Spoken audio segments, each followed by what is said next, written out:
Hello everybody. तो हम पढ़ रहे थे history, modern history spectrum book पढ़ रहे थे। तो यूरोपियों का आगमन, तो हमारा ये चैप्टर अभी चल रहा है। तो इसमें हमने पुर्तगाल के बारे में पूरा डिटेल में काफ़ी अच्छे तरीके से पढ़ा। तो अब हमारे दूसरे मेहमान को वेलकम करेंगे। ठीक है, पहला मेहमान को हमने वेलकम कर लिया अच्छे तरीके से, पुर्तगाली। ठीक है, उन्होंने क्या क्या गुल खिलाया यहाँ पर, और फिर उनका कैसे ख़ात्मा हुआ, वो सब कंप्लीट हो गया। अब नेक्स्ट हमारा है डच। तो चलिए स्टार्ट करते हैं। ठीक है, तो आगमन और गतिविधियाँ।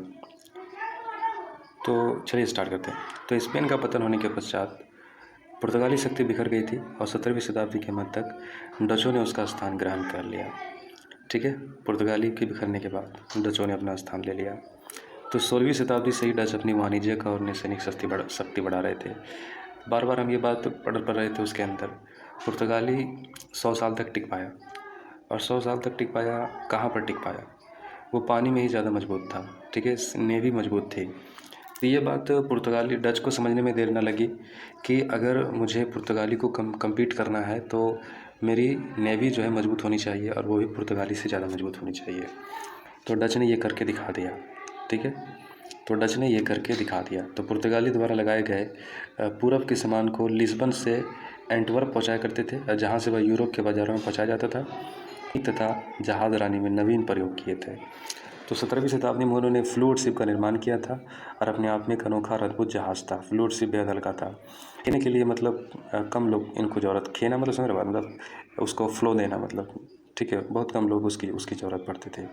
तो इससे आने जाने का खर्चा में कम हो जाता था। डच जहाज़ भारी और धीमी गति से चलने वाले पुर्तगाली जहाज़ों से काफ़ी, मतलब देखिए, एक पुराना टेक्नोलॉजी को न्यू टेक्नोलॉजी हमेशा मात दे देता है। मतलब पुर्तगाली था 100 साल तक, अपने टाइम तक वो था, बिल्कुल नया था और बिल्कुल नए सोच के साथ था और बहुत आगे बढ़ा। लेकिन फिर क्या, उससे भी नया सोच वाला आ गया डच। तो फिर पुर्तगाली को क्या कर दिया, पुर्तगाली को चाप दिया। तो डचों ने नीदरलैंड से स्पेन वासियों को हटाने के लिए कड़ा संघर्ष किया। तो एक राष्ट्रीय भावना के अंतर्गत भी पुर्तगाली से मसाले का व्यापार छीनने का भी संकल्प किया। डचों ने अंग्रेजों की भांति भारत समेत अंतर्राष्ट्रीय व्यापार व्यवस्था को एक नया मोड़ दिया। डचों के व्यापारिक कंपनी की सबसे बड़ी विशेषता थी कि वह पूर्णतः व्यापारिक संस्था थी, मतलब और कोई इसका मकसद नहीं था, पूर्णतः व्यापारिक। तो 17वीं शताब्दी में हॉलैंड में यूरोप में आरंभिक वाणिज्यवादी गतिविधियों का एक प्रमुख केंद्र था। एम्स्टर्डम 1809 ईस्वी में एक्सचेंज बैंक तथा 1614 में क्रेडिट बैंक ऑफ एम्स्टर्डम आरंभ हुआ। तो एशियाई वस्तुओं की बिक्री एम्स्टर्डम में होने लगी, और जिससे यह पुनः निर्यात व्यापार का एक मुख्य केंद्र बन गया। एशियाई वस्तुओं के व्यापार द्वारा अधिक मुनाफा कमाने की महत्वाकांक्षा ने डचों को हिंद महासागर में एशियाई क्षेत्रों के द्वारा प्रवृत्त किया। मतलब अब इनका भी थोड़ा सा, अब इनकी नेवी मजबूत है पुर्तगालियों से ज़्यादा। अब इनकी जो जहाज़ें हैं, नई टेक्नोलॉजी है, पुर्तगाली से अच्छी टेक्नोलॉजी है। इन्होंने देख सकते हो कि हॉलैंड में वाणिज्यिक गतिविधियों का अपना केंद्र बनाया। 1609 में जो है बैंक की स्थापना की, और ख़ास तौर से इनका जो मकसद था, ख़ास तौर से केवल व्यापार करना था। लेकिन हम पुर्तगाली की क्या देख रहे थे, पुर्तगाली का उद्देश्य था धर्म का प्रचार करना, है ना। लेकिन इसका मकसद धर्म का प्रचार करना नहीं था, केवल व्यापार करना था। तो डच ईस्ट इंडिया कंपनी का स्थापना कर दिया 1596 में। ठीक है, तो कार्नेलिस हाउंटमेटन पहला डच था। कार्नेलिस डी हाउंटमेटन पहला डच था, जो 1596 में सुमात्रा और बंताम पहुंचा। सुमात्रा कहाँ पर है, नक्शा में जाकर के देखो, इंडोनेशिया में आपको मिलेगा। इसने डच को आगामी उद्यम के लिए प्रोत्साहित किया, और अगले कुछ वर्षों के दौरान भारतीय व्यापार के लिए एक नई कंपनी बनाई गई। और 1602 ईस्वी में डच संसद द्वारा पारित उद्घोषणा से संयुक्त कंपनी की स्थापना हुई, जिसे कई स्वतंत्र और समृद्ध डच व्यापारी सम्मिलित हो गए। मतलब क्या हो गया, देखिए, अभी एक व्यक्ति का उसमें केवल हाथ नहीं था। अब जब कंपनी इस्टेब्लिश्ड हुई, डच ईस्ट इंडिया कंपनी जब इस्टेब्लिश्ड हुई, तो इसमें और भी कई सारे रिच व्यक्ति इसमें सम्मिलित हो गए। और डच ईस्ट इंडिया कंपनी जो है, इसका कह लें कि इसका शुभारंभ हुआ। ठीक है, तो यहाँ से अब देखते हैं कैसे गया। तो इसकी पूंजी कितना थी, इनकी पूंजी तकरीबन थी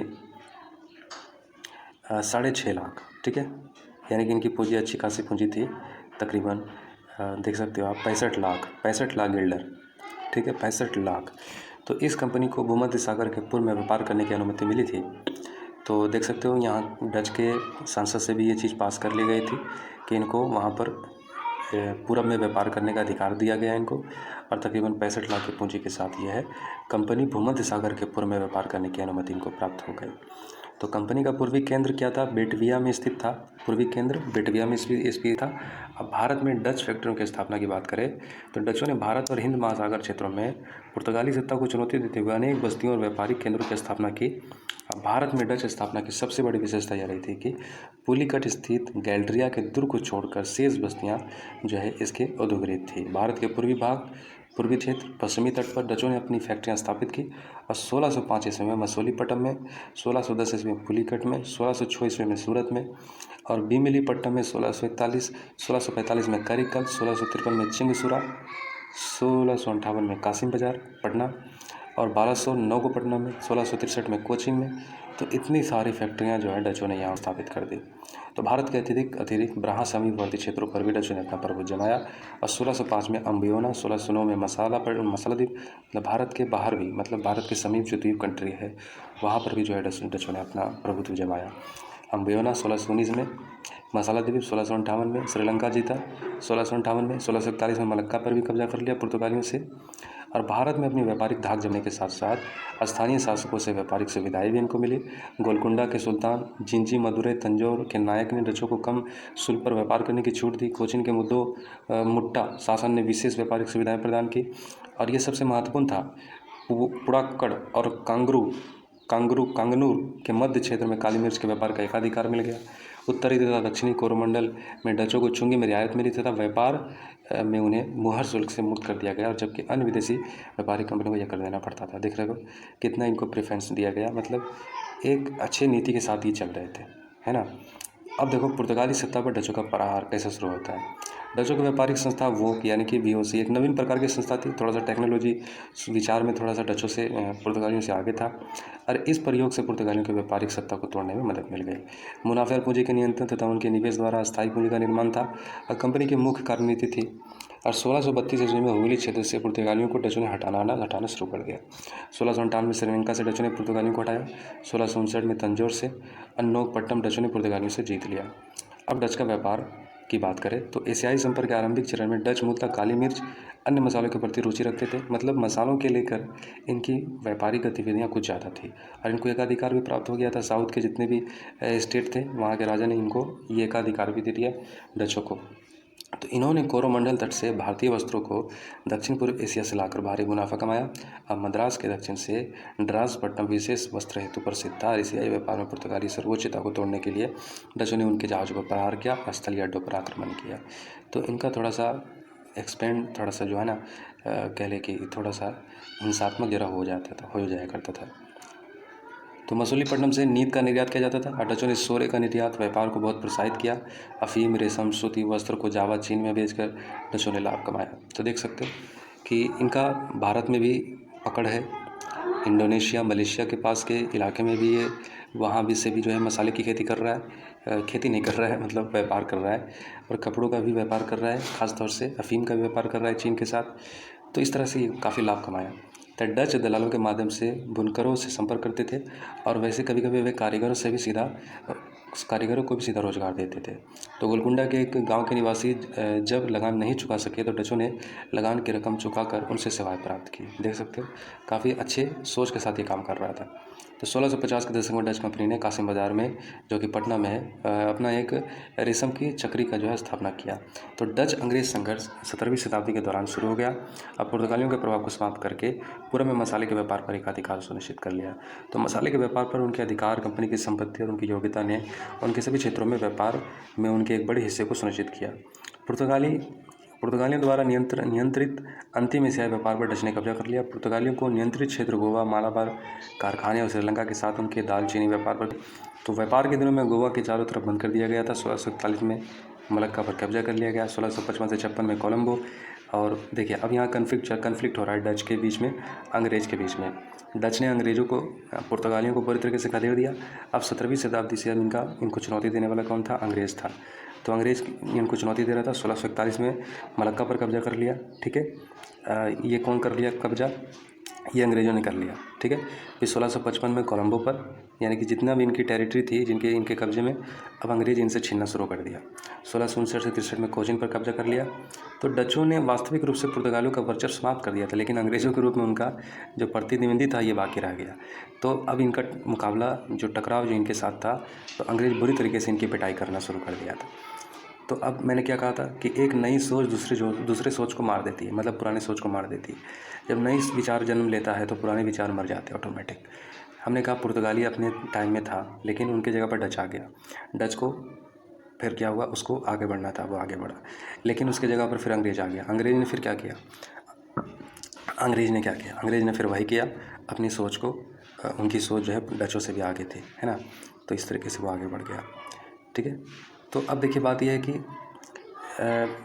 उन्होंने यमुना घाटी और मध्य भारत में नील का उत्पादन, कपड़ा, सिल्क, बंगाल, गुजरात मंडल, बिहार में साल्टी पीटर और अफीम तथा चावल का उत्पादन गंगा घाटी में किया। और 17वीं शताब्दी के मध्य में भारत तथा हिंद महासागर क्षेत्र में डच और अंग्रेजों के बीच में संघर्ष आरंभ हो गया। हिंद महासागर में उन दोनों के बीच में जो है नेवी दोनों को मजबूत थी। 17वीं शताब्दी के उत्तरार्ध में 3 आंग्ल डच युद्ध हो गया और अंग्रेजों की इसमें जीत हो गई। 1717 में अंग्रेजों को मुगल व्यापारिक फरमान मिलने पर डच शक्ति पिछड़ने लगी। और तीसरा एंग्लो डच युद्ध 1672 में हुआ, जो 74 में ख़त्म हुआ। और बम्बई के अंग्रेजों की नई बस्ती के बीच संचार निरस्तर ध्वस्त होने लगा और 3 अंग्रेज जहाज़ों पर बंगाल की खाड़ी पर कब्जा कर लिया। 1759 में बेदरा युद्ध में अंग्रेजों द्वारा पराजित होने पर भारत में फिर डच की सारी महत्वाकांक्षाएँ समाप्त हो गई। तो अब देख लीजिए डचों के पतन का क्या कारण था। तो लगभग 3 शताब्दियों तक पूर्वी द्वीप समूह पर डचों का अधिकार रहा, परंतु अंग्रेज ने भारत में उन्हें स्थापित नहीं होने दिया। जिस शक्ति के साथ डचों ने पुर्तगालियों को हराया था, इनको फिर कब्जा नहीं करने दिया, भारत पर इनको जो है प्रभुत्व नहीं जमने दिया।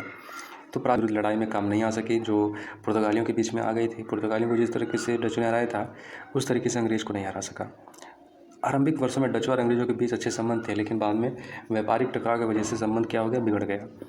तो डच कंपनी राष्ट्रीय अधिकारिता में थी, जिससे डच कर्मचारियों में अंग्रेजी कंपनी में कर्मचारियों की समान नेतृत्व की भावना तथा उत्साह का अभाव था। तो देखिए अब समस्या ये थी कि जो डच के जो कर्मचारी थे, ये वहाँ के डच यानी कि यहाँ के सरकार के द्वारा अपॉइंटमेंट किए जाते थे। ये व्यापारिक कंपनी के द्वारा अपॉइंटमेंट नहीं की जाती थी, ये कर्मचारी को नियुक्त करता था वहाँ की सरकार।